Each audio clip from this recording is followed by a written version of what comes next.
चलो रखो नजर। हमने पढ़ा अभी तक क्या, प्रोकैरियोटिक सेल के बारे में, है ना, प्रोकैरियोटिक सेल, ठीक है, उसकी डिटेल हमने पढ़ी। अब इसी के साथ हमें क्या करना है, यूकैरियोटिक सेल, ठीक है। अब यूकैरियोटिक सेल के बारे में हम पढ़ेंगे, यूकैरियोटिक सेल्स के बारे में, ठीक है, यूकैरियोटिक या यूकैरियोट्स के बारे में। देखो हम सेल्स को डिवाइड कर सकते हैं कैसे, एक तो हो गया as a prokaryotic and eukaryotic cell. कुछ सेल्स होती है प्रोकैरियोटिक, कुछ होती है यूकैरियोटिक। फिर यूकैरियोटिक सेल्स को भी हम डिवाइड करेंगे किस हिसाब से, कुछ प्लांट सेल्स हैं, कुछ एनिमल सेल्स है, ठीक है। तो इस चीज को आपको ध्यान में रखना है। फिलहाल हम यूकैरियोटिक सेल की थोड़ी से इसके बेसिक फीचर्स के बारे में हम बात करेंगे, ठीक है। Basic features of eukaryotic cell, basic features of eukaryotic cell.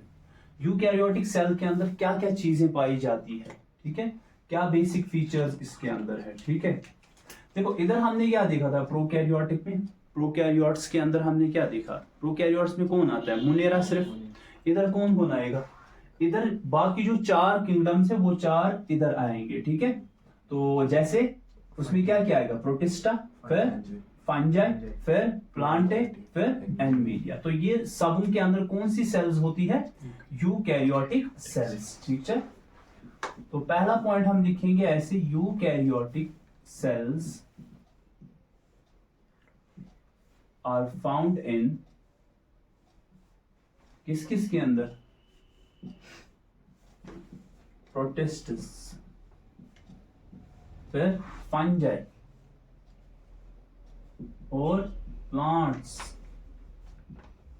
And animals. Prokaryotic cell किन में होता है, मोनेरा के अंदर, यानी बैक्टीरिया एक्स्ट्रा के अंदर, ठीक है। अच्छा इसमें हमने क्या देखा था, प्रोकैरियोट्स के अंदर हमने क्या देखा था कि प्रोकैरियोट्स का जो ये मतलब जो भी न्यूक्लियस एक्स्ट्रा, जैसे हमने पढ़ा न्यूक्लियोइड, ठीक है, न्यूक्लियोइड जो होता है वो उसको मेम्ब्रेन नहीं होता है, लेकिन यहां पर जो हमारे पास न्यूक्लियस होता है उसका एक न्यूक्लियर एनवेलप होता है, यानी जो डीएनए होता है ना, डीएनए, डीएनए किसके अंदर होता है, वो न्यूक्लियस। लेकिन न्यूक्लियस कैसा है, न्यूक्लियस को न्यूक्लियर एनवेलप होता है, यानी मेम्ब्रेन बाउंड न्यूक्लियस होता है, ठीक है। अच्छा तो लिखेंगे मेम्ब्रेन बाउंड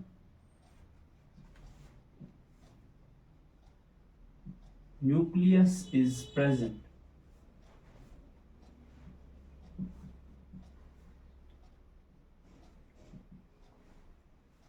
वहां पर नेक्ट होता था। इधर हमने देखा प्रोकैरियोट्स के अंदर, ध्यान रखो, प्रोकैरियोट्स के अंदर हमने क्या देखा कि इसमें क्या होता है, प्रोकैरियोट्स के अंदर जो मेम्ब्रेन बाउंड सेल ऑर्गेनल्स होती है, मेम्ब्रेन बाउंड सेल ऑर्गेनल्स वो सारी क्या होती है, एब्सेंट। लेकिन इधर membrane bound cell organelles are present, membrane bound cell organelles are present. Like कौन कौन सा होता है, जैसे मेम्ब्रेन बाउंड क्या है हमारे पास, एंडोप्लाज्मिक रेटिक्यूलम, ये इधर एब्सेंट था, एंडोप्लाज्मिक रेटिक्यूलम, ठीक है। इसी तरीके से गोल्जी एपर्टस, इसी तरीके से माइटोकॉन्ड्रिया,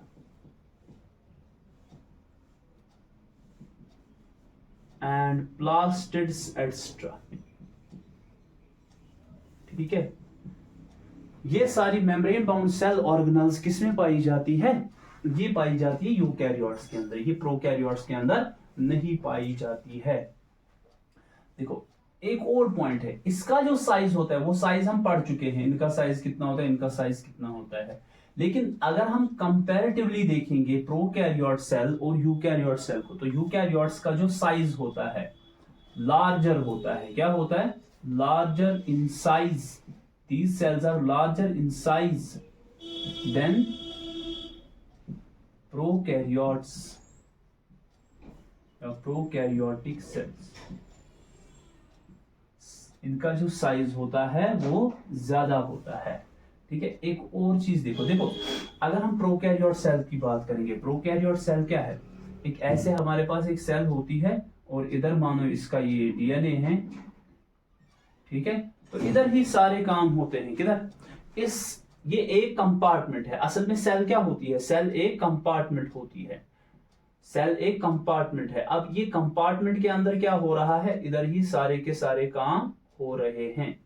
समझ आ रही है बात, किसकी बात मैं कर रहा हूं, प्रोकैरियोट्स की। प्रोकैरियोट्स के अंदर क्या होता है, यहां पर एक कंपार्टमेंट होता है जो सेल मेम्ब्रेन के अंदर एक खाली जगह है, उस जगह के अंदर उसको हम बोलते हैं साइटोप्लाज्म। उस साइटोप्लाज्म में डिफरेंट कुछ चीजें हैं, लेकिन वो मेम्ब्रेन बाउंड नहीं है, वो मेम्ब्रेन बाउंड नहीं है। और उन सारी वो जितनी भी केमिकल रिएक्शन है वो कहां पर हो रही है, इसी के अंदर, इस एक कंपार्टमेंट में। या आप ऐसे समझो जैसे हम लेते हैं ना कभी रेंट पर कोई कमरा लेते हैं, वहां पर हम किचन भी उसी को बना दें, क्योंकि एक ही कमरा है ना, तो उसी को किचन भी बनाएंगे, उसी को बेडरूम भी बनाएंगे, तो हर एक चीज वहां पर ही होगी। वैसे ही प्रोकैरियोट्स में है। लेकिन जब हम आते हैं किस पर, यूकैरियोटिक सेल में, यह है एक यूकैरियोटिक सेल, तो इसमें अलग अलग काम करने के लिए क्या होते हैं, अलग अलग कंपार्टमेंट्स होती हैं। ठीक है, अलग अलग कमरे होते हैं, रूम्स होते हैं, छोटे छोटे रूम्स। देखो ये एक बड़ा रूम है, ये एक बड़ा कंपार्टमेंट है, इस बड़े कंपार्टमेंट के अंदर क्या है, छोटे छोटे और कंपार्टमेंट्स। ठीक है, तो इस तरीके से इसमें छोटे छोटे और कंपार्टमेंट, ये वाला कंपार्टमेंट अलग काम करेगा, ये वाला कंपार्टमेंट अलग काम करेगा, ठीक है, ये वाला कंपार्टमेंट अलग काम करेगा, ये वाला कंपार्टमेंट अलग काम करेगा। सारे क्या करेंगे, अपना अलग अलग काम करेंगे। बात आ रही है समझ। तो मैं क्या लिखूंगा इसमें हम लिखेंगे, जैसे ये हमने पढ़ा ना, ये इसी के साथ ये पॉइंट एक तरीके से आएगा, compartmentalisation. Compartmentalisation is present.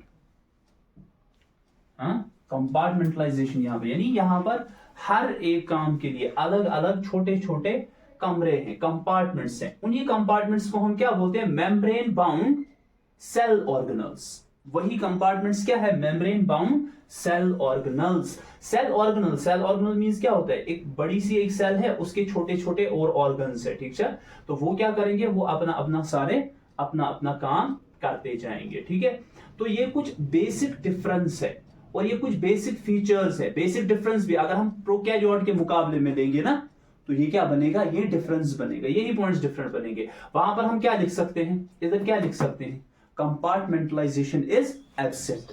Compartmentalisation is absent. अच्छा, कौन सी सेल ऑर्गेनल इधर भी होती है, इधर भी होती है, या कौन सी ऐसी चीज जो इधर भी होती है, इधर भी होती है, वो हो गया क्या, राइबोसोम्स। क्या, राइबोसोम्स। राइबोसोम्स प्रोकैरियोट्स में भी और यूकैरियोट्स में भी, लेकिन राइबोसोम्स मेम्ब्रेन बाउंड नहीं होते। ये सिमिलर फीचर्स है। और कौन सा सिमिलर फीचर है, ध्यान दो, देखो ये जो हमारे पास है सेल मेम्ब्रेन, क्या, सेल मेम्ब्रेन। सेल मेम्ब्रेन इसमें भी पाया जाता है और इसमें भी पाया जाता है। ठीक है, तो ये आप ध्यान में रखोगे। अब ये तो मैंने बोला प्रो, यानी सेल को हमने डिवाइड किया। ठीक है, किस हिसाब से कि कोई प्रोकैरियोटिक, प्रो मींस पुराना, यू मींस नया। ठीक है, तो पुराना न्यूक्लियस, कैरियन मींस न्यूक्लियस, पुराना न्यूक्लियस, यू मींस नया न्यूक्लियस, ट्रू न्यूक्लियस। ठीक है, न्यू न्यूक्लियस। अब मतलब क्या है, न्यू और ये ओल्ड से, इसका मतलब है प्रो में क्या होगा, वहां पर मेम्ब्रेन बाउंड न्यूक्लियस एब्सेंट होगा। Membrane bound nucleus is absent, और इधर membrane bound nucleus is present. Karyon का मतलब क्या है, न्यूक्लियस। ठीक है, और वो यानी यहां पर जो डीएनए होता है वो किसके अंदर होता है, वो किसके अंदर होता है, जो यहां पर डीएनए होता है वो किसके अंदर होता है, वो एक न्यूक्लियर एनवेलप के अंदर, यानी न्यूक्लियस में होगा। ठीक है, वहां पर अलग से वो काम। अब देखो आगे हम देख सकते हैं इस तरीके से, ये तो मैंने बोला प्रोकैरियोटिक के हिसाब से यूके। दूसरा एक हम कर सकते हैं डिवीजन सेल को, जो आगे हम पढ़ेंगे, अब हम वही पढ़ेंगे आगे जाकर, लेकिन उसके लिए हम लास्ट में एक क्वेश्चन करेंगे, वो हो गया difference between animal cell and plant cell. ठीक है, अब प्लांट सेल में और एनिमल सेल में लगभग चीजें सिमिलर होती हैं, लगभग सारी चीजें सिमिलर होती हैं, लेकिन कुछ चीजें क्या होती है, डिफरेंट। जैसे क्या, एनिमल सेल के अंदर हमारे पास जो सेल वॉल होता है वो एब्सेंट, और प्लांट सेल के अंदर सेल वॉल प्रेजेंट। ठीक है, इसी तरीके से सेंट्रियोल्स सेंट्रियोल्स सेंट्रियोल्स प्रेजेंट होते हैं किसमें, एनिमल सेल में, लेकिन प्लांट सेल में एब्सेंट। इसी तरीके से प्लास्टिड्स, क्या प्लास्टिड्स प्लास्टिड्स प्रेजेंट होते हैं किसमें, प्लांट सेल में, और एनिमल सेल में एब्सेंट। आ रहा है समझ। तो इस तरीके से हमारे पास ये कुछ डिफरेंसेस है किनके बीच में, प्लांट सेल में और एनिमल सेल के अंदर। ठीक है, अब ध्यान दो, ये आया समझ।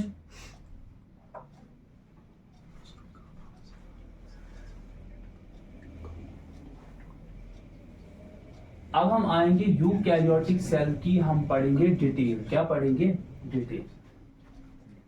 ठीक है, यूकैरियोटिक सेल्स की पढ़ेंगे डिटेल। तो डिटेल्ड स्ट्रक्चर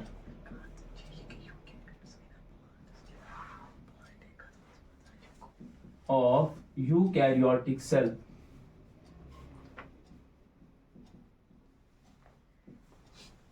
ठीक है, detailed structure of eukaryotic cell. उसमें सबसे पहले हम किस पर बात करेंगे, सेल मेम्ब्रेन। इस पर मैं थोड़ा इधर लिखता हूं, सेल मेम्ब्रेन। सेल मेम्ब्रेन को और क्या नाम बोलते हैं, प्लाज्मा मेम्ब्रेन। प्लाज्मा मानो लिक्विड टाइप कोई चीज, फ्लूइड। फिर उसके बाद इसको एक और नाम बोलते हैं सेमी परमिएबल मेम्ब्रेन। इन सारी चीजों के बारे में हम पढ़ेंगे। सेमी मीन्स आधा, यानी ऐसा ऐसा मेम्ब्रेन जो आधी चीजों को क्या करता है, कुछ चीजों को आने देगा, कुछ को नहीं। ठीक है, सेमी परमिएबल मेम्ब्रेन। और क्या नाम इसका बनता है, सिलेक्टिवली परमिएबल मेम्ब्रेन। सिलेक्ट करके छोड़ता है। देखो, एक तो होता है आधी चीजों को आने देगा, आधों को नहीं, लेकिन दूसरा होता है सिलेक्ट करेगा, तुम आओ तुम नहीं। समझ आया। तो ये सारे नाम है किसके, सेल मेम्ब्रेन के। लेकिन ये नाम एज पर फंक्शन है, क्योंकि ये इस टाइप के क्या करता है, फंक्शंस करता है, या इस टाइप का इसका क्या होता है, स्ट्रक्चर होता है। सेल मेम्ब्रेन क्यों बोलेंगे इसको, सेल मेम्ब्रेन को सेल मेम्ब्रेन क्यों बोलेंगे, क्योंकि ये मेम्ब्रेन है, पर्दा है किसका, एक पूरी सेल का, एक पूरी सेल का। ये हमारे पास एक सेल है, इस सेल में ये है हमारे पास क्या, एक मेम्ब्रेन। ठीक है, मैं अभी सेल वॉल एक्स्ट्रा नहीं बनाऊंगा, सिर्फ सेल मेम्ब्रेन की बात करें। ये एक कंपार्टमेंट बना रहा है अंदर, इस कंपार्टमेंट में डिफरेंट चीजें होंगी। जैसे ये है पूरी सेल, ये पूरी सेल है। ठीक है, इस सेल के अंदर डिफरेंट ऑर्गेनल्स हैं। ये मैं किसकी सेल बना रहा हूं, एक यूकैरियोटिक सेल। हाँ, एक यूकैरियोट की सेल। ठीक है, अब इस सेल के अंदर क्या होगा, इस सेल के अंदर ये डिफरेंट चीजें हैं, और ये काम इधर होगा, साइटोप्लाज्म में ये काम होगा। किन के थ्रू होगा, इन सेल ऑर्गेनल्स के थ्रू। लेकिन इन सारी चीजों को कवर एक चीज कर रही है, उसको बोलेंगे सेल मेम्ब्रेन। यानी ये पूरी सेल को क्या करता है, कवर करता है, कवरिंग देता है। इसके बाहर क्या होता है, इसके बाहर देखो, मेम्ब्रेन के बाहर क्या होता है, फ्लूइड, एक्स्ट्रा सेलुलर फ्लूइड। और मेम्ब्रेन के अंदर भी क्या होता है, फ्लूइड, इंट्रा सेलुलर फ्लूइड। तो फ्लूइड मैट्रिक्स जिसको हम बोलते हैं, या साइटोप्लाज्म फिर हम जिसको बोलते हैं। ठीक है, इसी साइटोप्लाज्म में डिफरेंट सेल ऑर्गेनल्स होती हैं, जहां पर डिफरेंट केमिकल रिएक्शंस होती है। ठीक है, तो इस तरीके से हमारे पास ये डिफरेंट चीजें होती हैं। अब देखो, इसी सेल मेम्ब्रेन की थोड़ी सी हम डिटेल पढ़ेंगे। पहला पॉइंट अगर आप देखोगे, अभी हमने देखा प्रोकैरियोट और यूकैरियोट दोनों के अंदर एक सिमिलर स्ट्रक्चर होता है। कौन सा, वो हो गया यही सेल मेम्ब्रेन। ठीक है, तो हम लिखेंगे सेल मेम्ब्रेन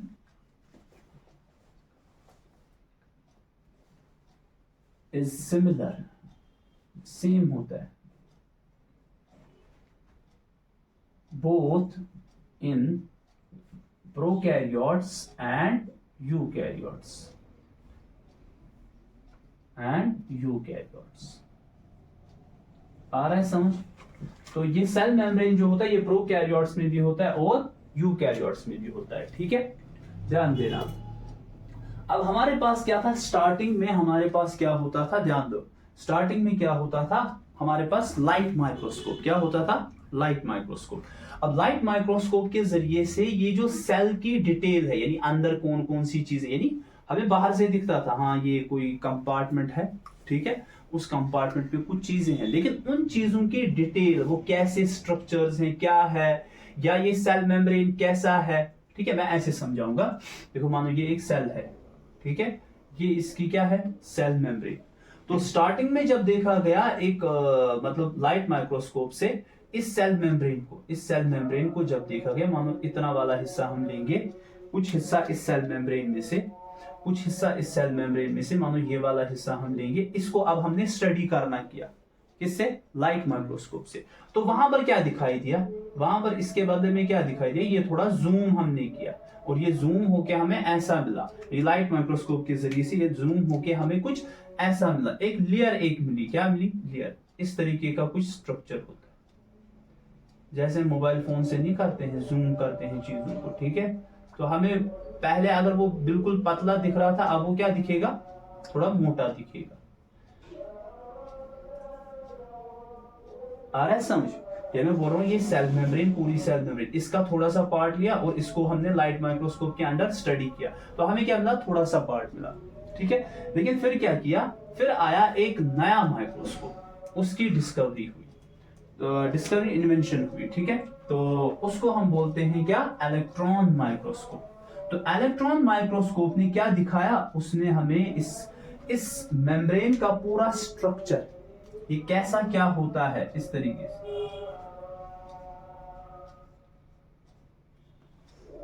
तो उसके जरिए से हमें पता चला, यानी जब हमने इसको और ज्यादा जूम किया ना, तो हमें कुछ इस तरीके का स्ट्रक्चर, यानी ये कैसा दिखा, इस टाइप का कुछ दिखा।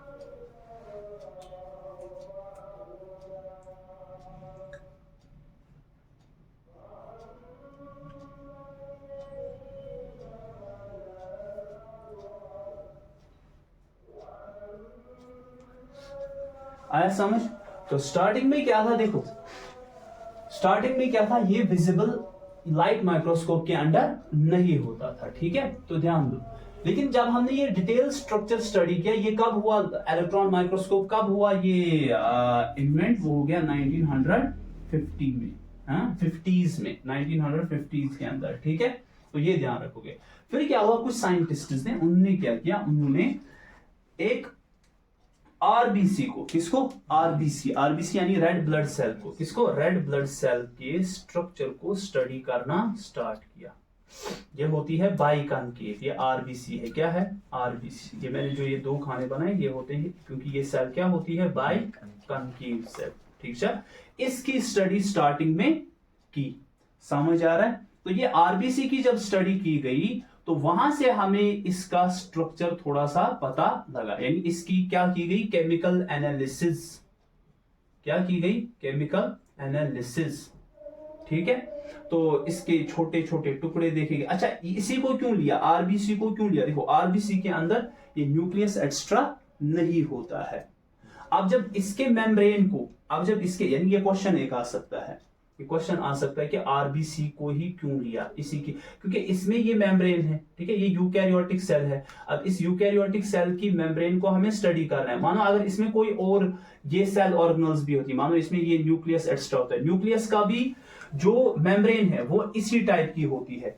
तो जब हम इसकी स्टडी करते, इसको तोड़ते तो उसमें ये भी टूट जाता ना, ये वाली मेम्ब्रेन भी टूट जाती, तो हमें समझ नहीं आता कि हम इसकी स्टडी कर रहे हैं या इसकी स्टडी कर रहे हैं। इस वजह से आरबीसी को लिया गया, ताकि क्या हो सके, ताकि हम डिटेल में पढ़ सके कि ये सेल मेम्ब्रेन कैसा क्या होता है। ये आ रहा है समझ? तो अब जब इसकी स्टडी की गई, तो उससे हमें पता चला कि ये जो सेल मेम्ब्रेन है ये किससे बनी है, लिपिड्स से। क्या बनी है, लिपिड से। लिपिड भी कैसा, लिपिड बाइलेयर, फॉस्फोलिपिड्स, क्या, फॉस्फोलिपिड्स के जरिए से ये सेल मेम्ब्रेन बनी हुई है। और साथ में इसमें क्या होते हैं, कुछ प्रोटीन्स, क्या होते हैं, कुछ प्रोटीन्स, फॉस्फोलिपिड और साथ में प्रोटीन्स। तो इन दोनों चीजों से ये हमारा सेल का स्ट्रक्चर बना हुआ है।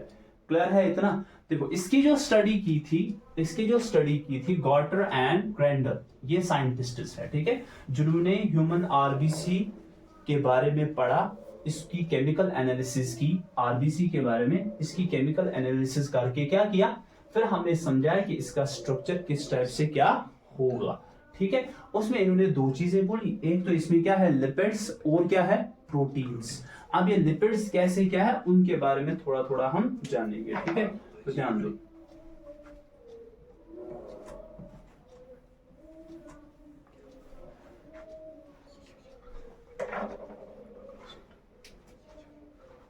देखो इनने क्या कहा, ये जो लिपिड्स होते हैं, क्या होते हैं लिपिड्स, लिपिड्स के बारे में इन्होंने क्या समझाया। लिपिड्स जो है सबसे पहले ये इस मेम्ब्रेन के अंदर अरेंज है, किस तरीके से, इसमें दो एंड्स हैं, पोलर एंड, क्या पोलर एंड, एंड दूसरा हो गया नॉन पोलर एंड, क्या नॉन पोलर एंड।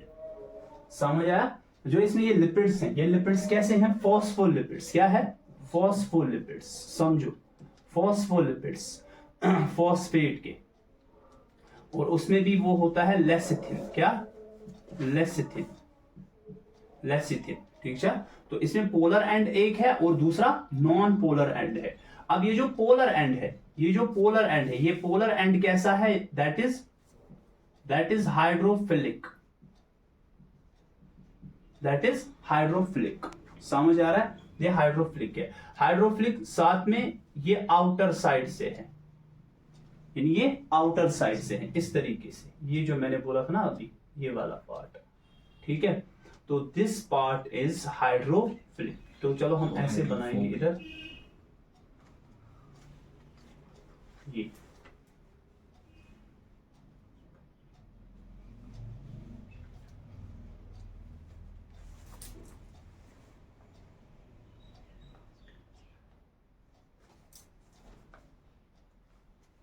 ठीक है। अब ये जो ये वाला पार्ट है, हाइड्रोफिलिक मींस क्या होता है, यानी वाटर लविंग, ये वाटर की ओर ही होता है। तो हाइड्रोफिलिक एंड, इस एंड को क्या बोलेंगे, पोलर एंड या पोलर हेड, क्या पोलर हेड भी बोल सकते हैं इसको, नॉन पोलर एंड या नॉन पोलर टेल, ठीक है। वो हो गया ये वाला पार्ट, समझ आ रहा है, वो हो गया ये वाला पार्ट, इसको बोलेंगे नॉन पोलर, हाँ नॉन पोलर टेल। अब ये नॉन पोलर टेल कैसी होती है, हाइड्रोफोबिक,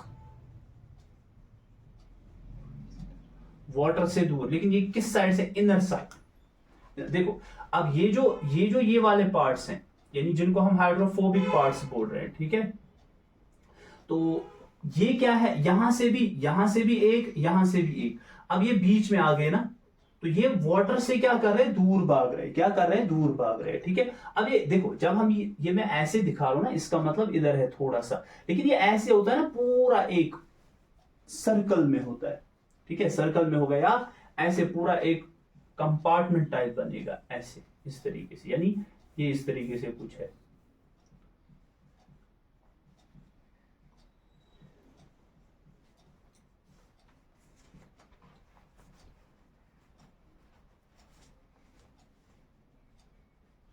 ये इस तरीके से,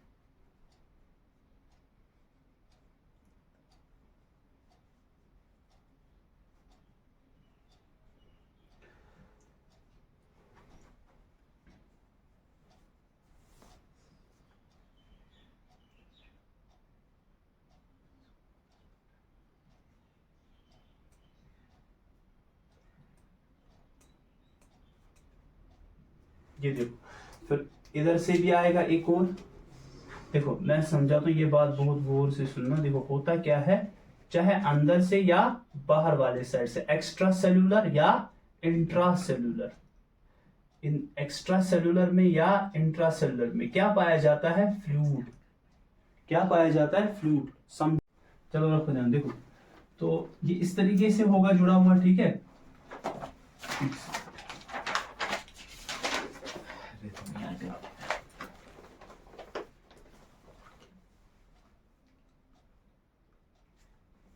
ये हो गया एक लिपिड लेयर।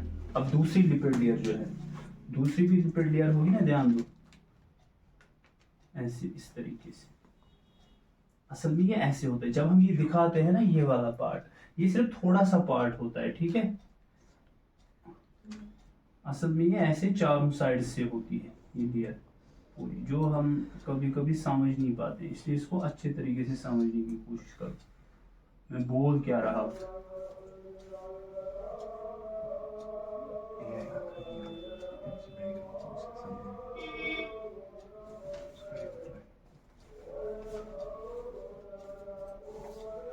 ये वाला है हाइड्रोफिलिक पार्ट और ये वाला है हाइड्रोफोबिक पार्ट। अब अंदर भी है फ्लूइड और बाहर भी है फ्लूइड, सेल के बाहर भी है fluid, extra cellular fluid and intracellular fluid, ठीक है। तो ये दो फ्लूइड्स हैं। अब इन फ्लूइड्स को देखो, इन फ्लूइड से ये वाला जो पार्ट है ये क्या करेगा? भागेगा। क्यों? ये है हाइड्रोफोबिक पार्ट। क्या है? Hydrophobic part. इसीलिए देखो ये अंदर की ओर है, ताकि अगर पानी से टच करेगा, फ्लूइड से टच करेगा तो कौन करेगा? Hydrophilic part. Philic means loving, हाँ। तो इसको बोलते हैं लिपोफिलिक पार्ट। किसको? या तो इसको बोलेंगे लिपोफिलिक वरना हाइड्रोफोबिक। लिपोफिलिक बट हाइड्रोफोबिक, ठीक है। तो ये वाला पार्ट इस फ्लूइड से क्या करेगा? दूर भागेगा, ठीक है। तो इस तरीके से ये अरेंज होता है। कौन? यानी इसके अंदर, इस सेल मेम्ब्रेन के अंदर ये जो फॉस्फोलिपिड्स होते हैं या लिपिड बाइलेयर होती है, इस तरीके से ये अरेंज होती है। इसके दो पार्ट्स हैं, एक आपका हो गया हाइड्रोफिलिक पार्ट, एक हो गया हाइड्रोफोबिक पार्ट। तो ये क्योंकि दो लेयर्स हैं, दो लेयर्स दिख रही है ना, इसीलिए इसको बोलते हैं लिपिड बाइलेयर। आया समझ? अब देखो एक और चीज ध्यान में रखो। अब होता क्या है, कभी कभी इधर बीच में क्या होते हैं, जब हमने इनका डिटेल्ड एक स्ट्रक्चर देखा तो इधर इनके बीच में, इस लेयर के बीच में यहां पर और क्या पाए जा सकते हैं? कोलेस्ट्रॉल। क्या? कोलेस्ट्रॉल भी पाया जाता है, ठीक है। कोलेस्ट्रॉल भी पाया जाता है। क्लियर है? इन मेम्ब्रेन्स के, इस मेम्ब्रेन, ये जो दो यहाँ पर आप देख रहे हो ना लेयर्स, इन दो लेयर्स के बीच में किसी किसी जगह क्या होते हैं? कोलेस्ट्रॉल्स पाए जाएंगे। इतना क्लियर है? ये आया समझ? अब देखो आगे एक और चीज। अब अगर ये फॉर एग्जांपल हमारे पास क्या होते हैं, अगर यहाँ पर इस यानी इस लिपिड बाइलेयर के ऊपर, इस लिपिड के ऊपर अगर कोई शुगर प्रेजेंट होगा, क्या होगा? कोई शुगर प्रेजेंट होगा, ठीक है। कोई कार्बोहाइड्रेट प्रेजेंट होगा, तो ऐसे मानो इस तरीके से ये इसके ऊपर है। किसके ऊपर? ये एक शुगर है। किसके ऊपर? इस लिपिड बाइलेयर के ऊपर या लिपिड की लेयर के ऊपर। तो इसको बोलेंगे ग्लाइकोलिपिड। क्या बोलेंगे? ग्लाइकोलिपिड। आया समझ? अब देखो जब इसकी और थोड़ा सा केमिकल एनालिसिस किया गया तो हमें क्या रिवील हुआ, ये हमें समझ आया कि इधर क्या होता है, इधर बीच में इधर कुछ प्रोटीन्स होते हैं। क्या होते हैं? प्रोटीन्स भी होते हैं। समझ आ रही है? मैं चलो इधर बना देता हूं, ये देखो इस तरीके से। मैंने बोला दो चीजें होंगी। क्या होंगी? दो चीजें। पहले यहां पर ये लिख के रखेंगे, ये तो हो गया लिपिड वाला पार्ट, दूसरा हो गया प्रोटीन वाला पार्ट। तो प्रोटीन यानी इस तरीके से हमारे पास अगर ये लिपिड बाइलेयर है, इस लिपिड बाइलेयर में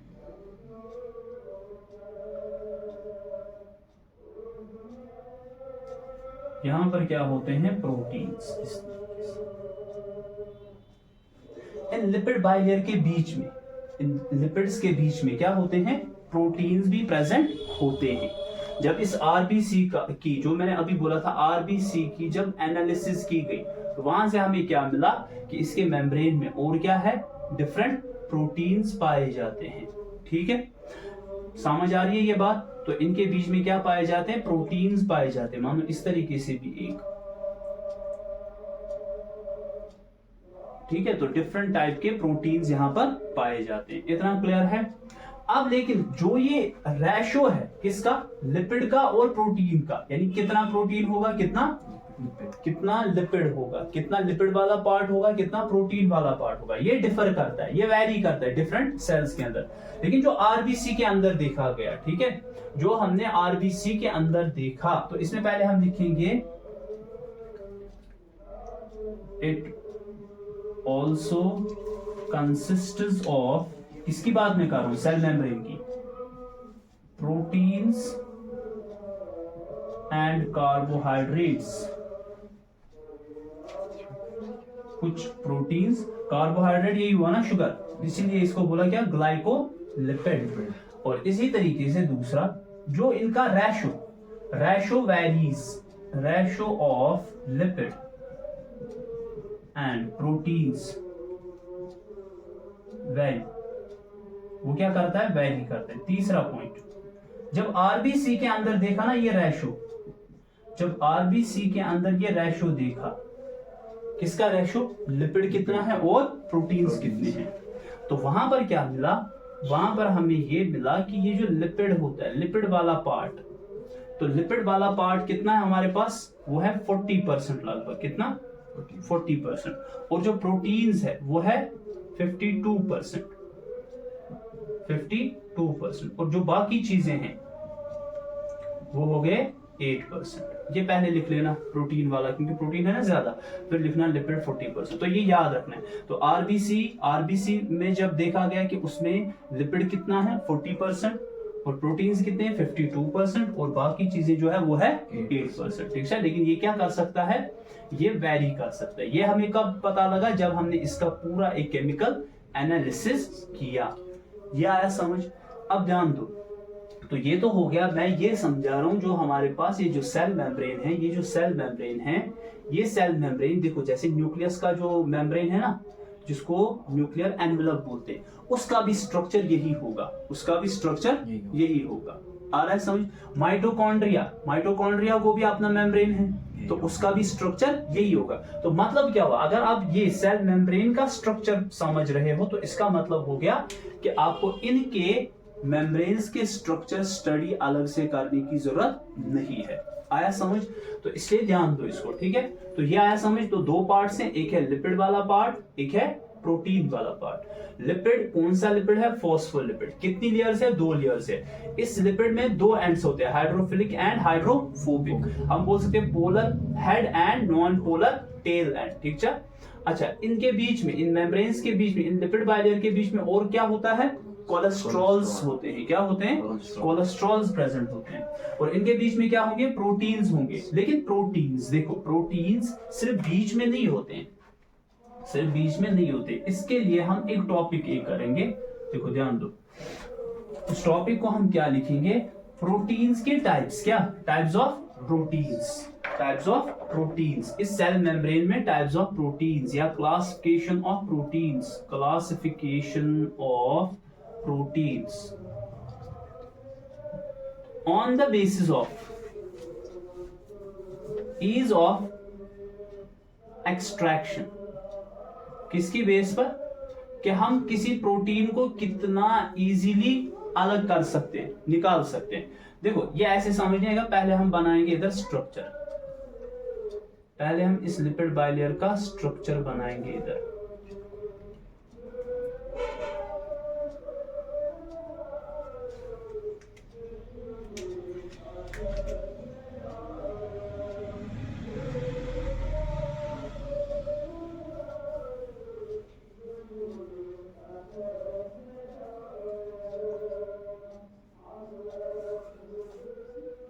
ठीक है, देखो कुछ प्रोटीन्स इस तरीके से होते हैं, बीच में होंगे, ठीक है।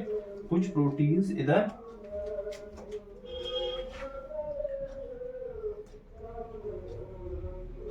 इधर होंगे, कुछ ऐसे होंगे।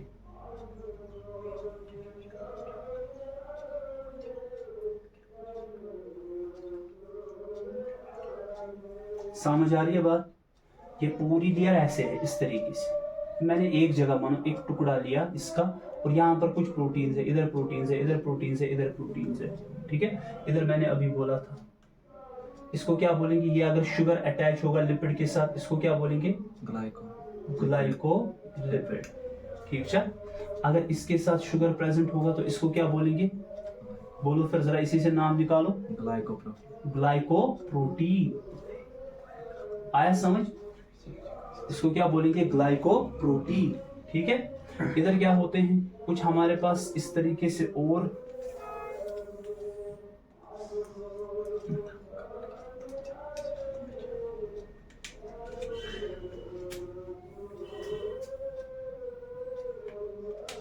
हमारे पास क्या होगा, ये भी प्रोटीन्स है, ये एक टाइप के रिसेप्टर्स प्रोटीन्स होते हैं, क्या होते हैं, प्रोटीन्स। तो इस टाइप से मानो कुछ है, तो ये डिफरेंट प्रोटीन्स आपको जो ये ब्लू से दिख रहे हैं, और ये वाले जो है these are sugars, these are sugars. जब शुगर लगा होगा किसके साथ, लिपिड के साथ, हो गया ग्लाइकोलिपिड, अगर प्रोटीन के साथ हो गया ग्लाइकोप्रोटीन।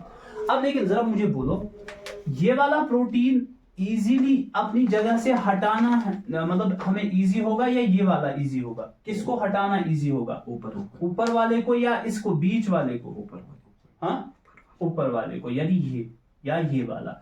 इनको बोलते हैं पेरिफेरल प्रोटीन्स। क्या बोलते हैं, पेरिफेरल। पेरिफेरल मींस जो साइड में होंगे, क्या होंगे, साइड में, ठीक है। तो ये हो गए पेरिफेरल प्रोटीन्स। और दूसरे हमारे पास होते हैं जो बीच में है, क्या है, बीच में, इनको बोलेंगे इंटीग्रल प्रोटीन्स। क्या बोलेंगे, इंटीग्रल प्रोटीन्स। आया समझ कि नहीं, इनको बोलेंगे। अच्छा, ये पेरिफेरल प्रोटीन्स क्या होते हैं, इजी टू एक्सट्रैक्ट या रिमूव लिखेंगे क्योंकि ये ऊपर ही होते हैं ना, ठीक है। तो लेकिन ये इजी हमें एक्सट्रैक्ट करना नहीं होता है, यानी मतलब क्या एक्सट्रैक्ट में, यानी उधर इधर अगर इनको जाना होगा तो इसको इजी है, लेकिन इनको उतना इजी नहीं है। इसका मतलब ये नहीं है कि ये मूवमेंट नहीं कर सकते, मूवमेंट ये भी कर सकते हैं, ठीक है। तो ये ध्यान में रखोगे। ये कहां पर है, कहां पर ये प्रेजेंट होते हैं, ये कहां पर प्रेजेंट है, इस लिपिड बाइलेयर के ऊपर या बीच में, ऊपर। तो हम लिखेंगे लाई ऑन द सरफेस। ये कहां पर लाई करते हैं, सरफेस के ऊपर, ठीक है, इस मेम्ब्रेन की सरफेस के ऊपर। तो ये क्या होते हैं, देखो कभी कभी ये क्या हो सकते हैं, देखो जैसे मैं इस वाले को बनाऊंगा, अगर ऐसे बनाएंगे, ये आधे भी हो सकते हैं, यानी आधे ये अंदर की ओर होंगे और आधा क्या होगा, बाहर की ओर होगा। चलो इस तरीके से बनाएंगे, आधा मानो ये इसमें है और आधा बाहर है, इस तरीके से भी हो सकता है, या पूरा ही क्या हो सकता है, इस मेम्ब्रेन के बीच में होगा। तो इसमें हम क्या लिखेंगे, पार्शली और टोटली बरीड इन मेम्ब्रेन। तो इस मेम्ब्रेन के अंदर या तो ये आधा या पूरा ही होगा, ठीक है। इनको हम और क्या नाम देते हैं, टनल प्रोटीन्स, क्योंकि ये टनल का काम करते हैं। टनल बार्नहेल टनल है ना, वो क्या करती है, वो एक पहाड़ से दूसरे पहाड़ को मिलाती है, बीच में एक सुरंग है, ठीक है, टनल है, तो इनको टनल प्रोटीन्स बोलते हैं। वैसी जो बाहर की चीजें हैं उनको अंदर, और जो अंदर की चीजें हैं उनको बाहर। इसीलिए मैंने बोला था ना, इनको क्या बोलते हैं, सेमी परमिएबल या सिलेक्टिवली परमिएबल मेम्ब्रेन, ठीक है। तो टनल प्रोटीन्स, इनको टनल प्रोटीन्स भी कहा जाता है, ठीक है, या इनको ट्रांसमेम्ब्रेन प्रोटीन्स भी कहा जाता है। क्या, ट्रांसमेम्ब्रेन, यानी मेम्ब्रेन के बीच में, ट्रांसमेम्ब्रेन। इनमें क्या क्या पाए जाते हैं, जैसे चैनल प्रोटीन्स होते हैं, रिसेप्टर्स होते हैं, ठीक है, टनल प्रोटीन्स होते हैं। तो इनके बारे में हम आगे फिर देखेंगे। ये ट्रांसपोर्टेशन में हेल्प करते हैं, चीजों को आने और जाने में क्या करते हैं, हेल्प करते हैं। यह आया समझ। तो ये हो गया किसके बारे में, थोड़ा सा मैंने आपको स्ट्रक्चर समझाया, किसके बारे में, यूकैरियोटिक सेल के बारे में। तो कल हम इसके डिफरेंट मॉडल्स दिए गए हैं, उन मॉडल्स के बारे में डिस्कस करेंगे, ठीक है।